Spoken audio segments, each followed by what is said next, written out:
Hello friends, welcome. स्वागत है आप सभी का आपके यूट्यूब चैनल स्टडी ऑल में। आज हम आपके लिए लेकर आए हैं ईवीएस एनसीईआरटी की क्लास 7। आप वीडियो लास्ट तक जरूर देखें। पसंद आए तो लाइक कीजिए, थोड़ा ज़्यादा पसंद आए तो अपने दोस्तों के साथ शेयर कीजिए। कमेंट करके बताएं कि इनमें से आपने कितने क्वेश्चन सही किए हैं। चलिए स्टार्ट करते हैं। पहला क्वेश्चन, जैव विविधता पर संयुक्त राष्ट्र सम्मेलन के दलों का 10वां सम्मेलन किया गया था। इनमें से कौन से शहर में 10वां सम्मेलन किया गया था? पहला ऑप्शन है बीजिंग में, दूसरा कोपेनहेगन में, तीसरा नगोया में और चौथा न्यूयॉर्क में। ऑप्शन नंबर सी यहाँ पर बिल्कुल करेक्ट आंसर होगा। नगोया में संयुक्त राष्ट्र सम्मेलन के दलों का 10वां सम्मेलन किया गया था। ऑप्शन नंबर सी पर टिक करेंगे, करेक्ट आंसर होगा अपना। नेक्स्ट क्वेश्चन, निम्नांकित में से क्रायो बैंक C2 बही स्थानीय संरक्षण के लिए कौन सी गैस सामान्य प्रयोग होती है? क्रायो बैंक XC2 के लिए कौन सी गैस प्रयोग की जाती है, यूज़ की जाती है? Nitrogen gas, oxygen gas, carbon dioxide gas, methane gas. Option number A यहाँ पर बिल्कुल राइट आंसर होगा। नाइट्रोजन गैस सामान्य प्रयोग की जाती है। आप ऑप्शन नंबर ए पर टिक करेंगे, करेक्ट आंसर होगा अपना। थर्ड क्वेश्चन, जैव विविधता के साथ साथ मनुष्य के परंपरागत जीवन के संरक्षण के लिए सबसे महत्वपूर्ण रणनीति निम्नलिखित में से किस एक स्थापना करने में निहित है? जीव मंडल रिजर्व, वानस्पतिक उद्यान, राष्ट्रीय उपवन, वन्यजीव अभ्यारण्य। ऑप्शन नंबर ए यहाँ पर बिल्कुल करेक्ट आंसर होगा। जीव मंडल रिजर्व जैव विविधता के साथ मनुष्य के परंपरागत जीवन के संरक्षण के लिए सबसे महत्वपूर्ण रणनीति है। आप ऑप्शन नंबर ए पर टिक करेंगे, जीव मंडल रिजर्व राइट आंसर होगा अपना। फोर्थ क्वेश्चन, निम्न में से कौन एक प्रवाल विरंजन का सबसे अधिक प्रभावी कारक है? प्रवाल विरंजन का सागरीय प्रदूषण, सागरों की लवणता में वृद्धि, सी सागरीय जल के सामान्य तापमान में वृद्धि, डी रोगों एवं महामारियों का फैलना। ऑप्शन नंबर सी यहाँ पर बिल्कुल करेक्ट आंसर होगा। सागरीय जल में सामान्य तापमान में वृद्धि एक प्रवाल विरंजन का सबसे प्रभावी कारक है, सबसे अधिक प्रभावी कारक है। ऑप्शन नंबर सी पर टिक करेंगे, करेक्ट आंसर होगा। कौन सी दवा गिद्धों को समष्टि के ह्रास के लिए उत्तरदायी है? एस्पिरिन, क्लोरोक्वीन, डाइक्लोफेनाक सोडियम और पेनिसिलिन। ऑप्शन नंबर सी यहाँ पर बिल्कुल राइट आंसर होगा। इनमें से जो दवा है वो है डाइक्लोफेनाक सोडियम, गिद्धों के समष्टि के ह्रास के लिए उत्तरदायी है। आप ऑप्शन नंबर सी पर टिक करेंगे, करेक्ट आंसर होगा अपना। नेक्स्ट सिक्स्थ वाला क्वेश्चन, कुछ वर्ष पहले तक गिद्ध भारतीय ग्रामीण क्षेत्रों में आमतौर से दिखाई देते थे, किंतु आजकल कभी कभार ही नजर आते हैं। इस स्थिति के लिए उत्तरदायी है। इस स्थिति के लिए कौन उत्तरदायी है? पहले गिद्ध भारतीय ग्रामीण क्षेत्रों में दिखाई देते थे लेकिन आजकल दिखाई नहीं देते हैं। ऑप्शन ए, नवीन प्रवेशी जातियों द्वारा उनके नीड स्थलों का नाश, बी, गोपशु मालिकों द्वारा रुग्ण पशुओं के उपचार हेतु प्रयुक्त एक औषधि, सी, उन्हें मिलने वाले भोजन में आई कमी और डी, उनमें हुआ व्यापक दीर्घस्थायी तथा घातक रोग। इनमें से कौन सा कारण है जिस कारण गिद्ध हमें नज़र नहीं आते हैं? ऑप्शन नंबर बी यहाँ पर बिल्कुल राइट आंसर होगा। गोपशु मालिकों द्वारा रुग्ण पशुओं के उपचार हेतु प्रयुक्त एक औषधि। ऑप्शन नंबर बी पर टिक करेंगे, करेक्ट आंसर होगा अपना। नेक्स्ट क्वेश्चन, निम्न में से कौन पर्यावरण संतुलन के संरक्षण से संबंधित है? पर्यावरण संतुलन के संरक्षण से संबंधित है। वन नीति है, पर्यावरण सुरक्षा अधिनियम 1986 है, औद्योगिक नीति है, शिक्षा नीति है। इसके कूट हैं ए 1 तथा 2, बी 2 तथा 3, सी 1, 2 तथा 3 और डी उपयुक्त सभी।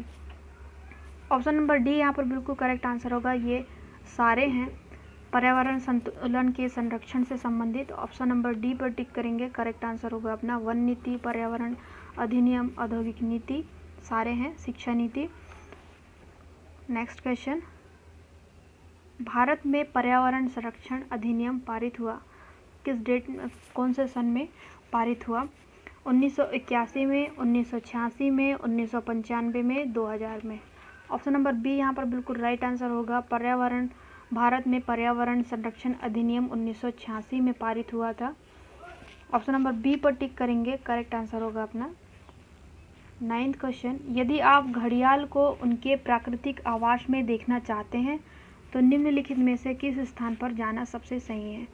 घड़ियाल को उनके प्राकृतिक आवास में देखना चाहते हैं तो इनमें से आप कौन सी जगह में जाएंगे? A Bhitarkanika mangrove, B Chambal नदी, सी पुलिकट झील और D Deepor Beel. Option number B यहाँ पर बिल्कुल राइट आंसर होगा। अगर आप घड़ियाल को देखना चाहते हैं, उनके प्राकृतिक आवास में देखना चाहते हैं, आप ऑप्शन नंबर बी पर टिक करेंगे, चंबल नदी, बिल्कुल राइट आंसर होगा अपना। भारत में वन्य जीव संरक्षण अधिनियम किस वर्ष लागू किया गया था? कौन से वर्ष में भारत में वन्य जीव संरक्षण अधिनियम लागू किया गया था? वर्ष 1962 में, वर्ष 1970 में, वर्ष 1972 में, वर्ष 1982 में। वर्ष 1972 में वन्य जीव संरक्षण अधिनियम लागू किया गया था। आप ऑप्शन नंबर सी पर टिक करेंगे, करेक्ट आंसर होगा अपना। 11 नंबर का क्वेश्चन, नेपाल एवं भारत में वन्य जीव संरक्षण प्रयासों के रूप में सेव नामक एक संगठन प्रारंभ किया गया है। सेव का उद्देश्य है संरक्षण करना। इनमें से सेव का उद्देश्य क्या है? किसका संरक्षण करना है? भारत में वन्य जीवन संरक्षण प्रयास, सेव नामक एक संगठन है। इसका उद्देश्य क्या है? ऑप्शन देखते हैं। गिद्ध का संरक्षण करना है, टाइगर का संरक्षण करना है, तोते का संरक्षण करना है या फिर हाथी का संरक्षण करना है। सेव नामक, सेव ऑर्गेनाइजेशन द्वारा। ऑप्शन नंबर ए यहाँ पर बिल्कुल राइट आंसर होगा। सेव ऑर्गेनाइजेशन गिद्ध के लिए है। ऑप्शन नंबर ए पर टिक करेंगे, बिल्कुल करेक्ट आंसर होगा अपना। विश्व का सबसे बड़ा वानस्पतिक उद्यान स्थित है कहाँ पर है? कौन से शहर में है? क्यू इंग्लैंड में, बी पेरिस फ्रांस में, सी हावड़ा भारत में, डी टोक्यो जापान में। ऑप्शन नंबर ए यहाँ पर बिल्कुल राइट आंसर होगा। क्यू इंग्लैंड में विश्व का सबसे बड़ा वानस्पतिक उद्यान है। ऑप्शन नंबर ए पर टिक करेंगे, करेक्ट आंसर होगा अपना। 13 नंबर का क्वेश्चन है, भारत में स्थापित पहला राष्ट्रीय उद्यान है। इनमें से कौन सा भारत का पहला राष्ट्रीय उद्यान है? जिम कॉर्बेट राष्ट्रीय उद्यान, बी कान्हा राष्ट्रीय उद्यान, सी काजीरंगा राष्ट्रीय उद्यान, डी गिर राष्ट्रीय उद्यान। ऑप्शन नंबर ए यहाँ पर बिल्कुल राइट आंसर होगा। भारत में स्थापित पहला राष्ट्रीय उद्यान है जिम कॉर्बेट राष्ट्रीय उद्यान। ऑप्शन नंबर ए पर टिक करेंगे, करेक्ट आंसर होगा। राजीव गांधी नेशनल पार्क अवस्थित है। राजीव गांधी नेशनल पार्क कहाँ पर है? आंध्र प्रदेश में है, राजस्थान में है, मध्य प्रदेश में है, कर्नाटका में है। ऑप्शन नंबर डी यहाँ पर बिल्कुल राइट आंसर होगा। राजीव गांधी नेशनल पार्क कर्नाटक में है। ऑप्शन नंबर डी पर टिक करेंगे, राइट आंसर होगा अपना। दाचीग्राम राष्ट्रीय उद्यान निम्नलिखित में से किससे संबंधित है? दाचीग्राम राष्ट्रीय उद्यान कस्तूरी मृग से संबंधित है, गोल्डन ओरियोल से संबंधित है, येलो थ्रोटेड मार्टन से संबंधित है या फिर हंगुल या कश्मीर स्टैग से संबंधित है। ऑप्शन नंबर डी यहाँ पर बिल्कुल राइट आंसर होगा। हंगुल या कश्मीर स्टैग से दाचीग्राम राष्ट्रीय उद्यान संबंधित है। आप ऑप्शन नंबर डी पर टिक करेंगे, करेक्ट आंसर होगा अपना। नेक्स्ट 60 नंबर का क्वेश्चन, निम्नलिखित राज्यों में से उस राज्य को चुनिए जिसमें सर्वाधिक संख्या में वन्य जीव अभयारण्य है। जिसमें वन्य जीव अभयारण्य है, इनमें से कौन से स्टेट में है? उत्तर प्रदेश में है, राजस्थान में है, मध्य प्रदेश में है, पश्चिम बंगाल में है। ऑप्शन नंबर सी यहाँ पर बिल्कुल राइट आंसर होगा। जहाँ पर वन्य जीव अभयारण्य है Madhya Pradesh. Option number C पर टिक करेंगे, बिल्कुल करेक्ट आंसर होगा अपना।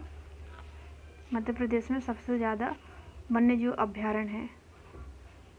सलीम अली राष्ट्रीय उद्यान स्थित है। सलीम अली राष्ट्रीय उद्यान कहाँ पर है? महाराष्ट्र में है, जम्मू कश्मीर में है, मध्य प्रदेश में है, आंध्र प्रदेश में है। सलीम अली राष्ट्रीय उद्यान जम्मू कश्मीर में है। आप ऑप्शन नंबर बी पर टिक करेंगे, करेक्ट आंसर होगा अपना। Friends next question, Yellowstone national park अवस्थित है। अगेन येलोस्टोन पार्क कहाँ पर है? कनाडा में है, कोलंबिया में है, केन्या में है या फिर संयुक्त राज्य अमेरिका में है? ऑप्शन नंबर डी यहाँ पर बिल्कुल राइट आंसर होगा। येलोस्टोन नेशनल पार्क संयुक्त राज्य अमेरिका में है। ऑप्शन नंबर डी पर टिक करेंगे, यूनाइटेड स्टेट में है। निम्न में से कौन सा सागरीय राष्ट्रीय उद्यान है? कौन सा सागरीय राष्ट्रीय उद्यान है? भीतरकनिका, सुंदरबन, गहीरमाथा, मन्नार की खाड़ी। ऑप्शन नंबर डी यहाँ पर बिल्कुल राइट आंसर होगा। मन्नार की खाड़ी सागरीय राष्ट्रीय उद्यान है। ऑप्शन नंबर डी पर टिक करेंगे, करेक्ट आंसर होगा मन्नार की खाड़ी। बुक्सा बाघ परियोजना भारत के किस राज्य में स्थित है? मध्य प्रदेश में है, राजस्थान में है, गुजरात में है, पश्चिम बंगाल में है। बुक्सा बाघ परियोजना पश्चिम बंगाल में है। ऑप्शन नंबर डी पर टिक करेंगे, करेक्ट आंसर होगा अपना। जहाँ पर बाघ का संरक्षण किया जाता है बंगाल, पश्चिम बंगाल। 21 निम्नलिखित युग्मों पर विचार कीजिए। राष्ट्रीय उद्यान से होकर बहने वाली नदियाँ। राष्ट्रीय उद्यान और उद्यान से होकर बहने वाली नदियाँ कूट भी हैं इससे।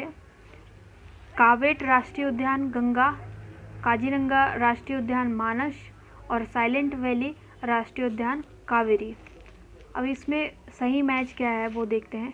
केवल 1 और 2, बी केवल 3, सी 1 और 3 और डी केवल 2। राष्ट्रीय उद्यान भी है और इससे होकर बहने वाली नदी भी है, मतलब राष्ट्रीय उद्यान भी है और उससे नदी भी बहती है। काजीरंगा राष्ट्रीय उद्यान मानस। ऑप्शन नंबर बी यहाँ पर बिल्कुल राइट आंसर होगा, डी वाला। और दूसरा कथन यहाँ पर राइट होगा। ऑप्शन नंबर डी पर टिक करेंगे, करेक्ट आंसर होगा अपना काजीरंगा राष्ट्रीय उद्यान मानस। 22 निम्नलिखित युग्मों में से कौन सही सुमेलित नहीं है? किसका सही मैच नहीं है? बांदीपुरा राष्ट्रीय उद्यान कर्नाटका, बी मानस वन्यजीव अभयारण्य असम, पेरियार वन्यजीव अभयारण्य केरल और डी सिमलीपाल राष्ट्रीय उद्यान Madhya Pradesh. Option number D यहाँ पर सही मैच नहीं है, सिमलीपाल राष्ट्रीय उद्यान Madhya Pradesh. Option number D पर टिक करेंगे, करेक्ट आंसर होगा ये सही मैच नहीं है, सिमलीपाल राष्ट्रीय उद्यान Madhya Pradesh. Friends next question, निम्नलिखित राष्ट्रीय उद्यानों को सर्वप्रथम से सबसे बाद के कालक्रमानुसार व्यवस्थित कीजिए और पार्क के नीचे दिए गए कूट से सही उत्तर चुनिए। मतलब जो सबसे पहले है उसको पहले लिखना है और जो बाद में व्यवस्थित है उसको बाद में लिखना है। चलिए देखते हैं। Silent valley, Jim Corbett, Kaziranga, Kanha, ये 4 हैं। अब इनमें से सही क्रम क्या है? सबसे पहले कौन है, फिर उसके बाद कौन है, फिर उसके बाद कौन है? ए 1 3 2 4, बी 4 2 1 3, सी 3 1 4 2, डी 2 4 3 1। ऑप्शन नंबर डी यहाँ पर बिल्कुल राइट आंसर होगा। पहला 2 जिम कॉर्बेट, चौथा कान्हा, तीसरा काजीरंगा और पहला साइलेंट वैली। ये क्रम सही रहेगा। Jim Corbett, Kanha, Kaziranga, silent valley. Option number D यहाँ करेक्ट आंसर है। करेक्ट, आप इसी पर टिक करेंगे, राइट होगा अपना। निम्नलिखित में से कौन एक सही सुमेलित नहीं है? किसका सही मैच नहीं है? राजाजी राष्ट्रीय उद्यान हाथी, बी पेरियार राष्ट्रीय उद्यान हंगुल, सी मानस राष्ट्रीय उद्यान हाथी और डी दुधवा राष्ट्रीय उद्यान टाइगर। ऑप्शन नंबर बी यहाँ पर राइट आंसर है, ये सही मैच नहीं है, पेरियार राष्ट्रीय उद्यान हंगुल। ऑप्शन नंबर बी पर टिक करेंगे, राइट आंसर होगा अपना। 25 निम्नलिखित में से कौन सा एक नेशनल पार्क इसलिए अनूठा है कि वह प्लवमान फ्लोटिंग वनस्पति से युक्त अनूप स्वैप होने के कारण समृद्ध जैव विविधता को प्रोत्साहन देता है? समृद्ध जैव विविधता को प्रोत्साहन देता है। इनमें से कौन सा नेशनल पार्क है जो सबसे अनूठा है? फ्लूटिंग है, वनस्पति से युक्त और स्वैप होने के कारण जैव विविधता का प्रोत्साहन करता है समृद्धि से। ऑप्शन देखते हैं, Bhitarkanika national park, Keibul Lamjao national park, Keoladeo Ghana national park और Sultanpur national park. Option number B यहाँ पर राइट आंसर होगा। केडबुल लामजाओ नेशनल पार्क समृद्ध जैव विविधता को प्रोत्साहन देता है। यह एक अनूठा है, पल्लवमान है, फ्लूटिंग है। ऑप्शन नंबर बी पर टिक करेंगे। करेक्ट आंसर होगा Keibul Lamjao national park. Next question friends 26, निम्नलिखित में से किस देश में उसके कुल क्षेत्रफल का 30% से अधिक क्षेत्र राष्ट्रीय पार्क के अंतर्गत आता है? इनमें से कौन से शहर का क्षेत्रफल 30% से अधिक राष्ट्रीय पार्क के अंतर्गत आता है? इजराइल का आता है, भूटान का आता है, आइसलैंड का आता है या फिर आयरलैंड का आता है? ऑप्शन नंबर बी यहाँ पर राइट आंसर होगा। भूटान का 30% से अधिक क्षेत्र राष्ट्रीय पार्क के अंतर्गत आता है। ऑप्शन नंबर बी पर टिक करेंगे। राइट आंसर होगा अपना। नेक्स्ट 27, निम्नलिखित में से कौन सा युग्म सही सुमेलित नहीं है, सही मैच नहीं है? सिमलीपाल असम, बी नोकरेक मेघालय, सी दिबांग सिक्किम, डी अगस्तमलाई कर्नाटका। जो सही मैच नहीं है वो ऑप्शन नंबर बी बिल्कुल राइट आंसर होगा इसका। नोकरेक मेघालय सही मैच नहीं है। ऑप्शन नंबर बी पर टिक करेंगे। करेक्ट आंसर होगा अपना। नेक्स्ट क्वेश्चन फ्रेंड्स, एक सींग वाला गेंडा निम्नलिखित प्रदेशों में पाया जाता है? एक सींग वाला गेंडा कहाँ पर पाया जाता है? अरुणाचल प्रदेश एवं त्रिपुरा में, बी पश्चिम बंगाल एवं असम में, सी अरुणाचल प्रदेश एवं असम और डी पश्चिम बंगाल एवं त्रिपुरा। ऑप्शन नंबर बी यहाँ पर राइट आंसर होगा। पश्चिम बंगाल एवं असम में एक सींग वाला गेंडा पाया जाता है। आप ऑप्शन नंबर बी पर टिक करेंगे। करेक्ट आंसर होगा अपना। 29, असम में स्थित मानस अभ्यारण्य जाना जाता है। मानस अभ्यारण्य किस लिए जाना जाता है? भालुओं के लिए जाना जाता है, बाघों के लिए जाना जाता है, हाथियों के लिए जाना जाता है, डी चिड़ियों के लिए जाना जाता है? आप जरूर कमेंट करके बताएं कि किस लिए जाना जाता है। ऑप्शन नंबर बी इसका बिल्कुल राइट आंसर होगा। बाघों के लिए जाना जाता है मानस अभ्यारण्य। ऑप्शन नंबर बी पर टिक करेंगे। राइट आंसर होगा अपना। नेक्स्ट क्वेश्चन, हाल ही में कुछ शेरों को गुजरात के उनके प्राकृतिक आवास से निम्नलिखित में से किस एक स्थल पर स्थानांतरित किए जाने का प्रस्ताव था? गुजरात के शेरों को प्राकृतिक आवास से कहाँ पर उनको ले जाने के लिए, स्थानांतरित किए जाने के लिए प्रस्ताव रखा गया था? ए कार्बेट राष्ट्रीय उद्यान, बी कूनो पालपुर वन्यजीव अभ्यारण्य, सी मुदुमलाई वन्यजीव अभ्यारण्य और डी सरिस्का राष्ट्रीय उद्यान। कमेंट करके बताएं किसको इसका आंसर पता था। ऑप्शन नंबर बी इसका राइट आंसर होगा।